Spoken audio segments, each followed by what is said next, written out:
kò yẹ kí K1 The Ultimate ṣe báyìí níta gbà. Kí ni K1 The Ultimate ṣe?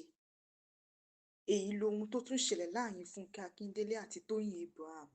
Ẹ jókòó ẹ gbọ́ ìròyìn náà lẹ́kùnrẹ́rẹ́.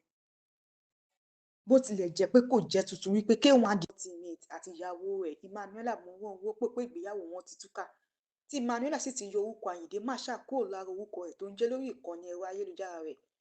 Ohun tó tún ṣẹlẹ̀ níbi tí Wàsíù Àyìndé K1 ti lọ kọrin lóde eré kan ni pé ọ̀kan lára àwọn ìyàwó tí Wàsíù fẹ́ tẹ́lẹ̀ rí ìyẹn Títí, wọ́n ṣe pàdé lóde eré ṣùgbọ́n tóbìnrin náà kọ̀ láti lọ kí K1 lórí ìtàgé gẹ́gẹ́ bí àwọn ìyàwó tí Wàsíù ti fẹ́ ṣe máa ń ṣe tóde eré bá pa wọ́n pọ̀. Èyí tí Jẹ́mínà ṣe láìpẹ́ tó sì jẹ́ pé níbi tó ti ń náwó fún onínáwó ni Wàsíù sì ń kọrin tó fi kì í nígbà tí iná ọ̀fẹ́ wọn ń jò. Ṣùgbọ́n nǹkan báyìí ò wáyé láàrin Fathia àti Wàsíù. Àwọn Yorùbá sọ pé tó lóúnjẹ bá rí ni tó bá rojú àfi àìjẹtẹ lọ́rùn ni.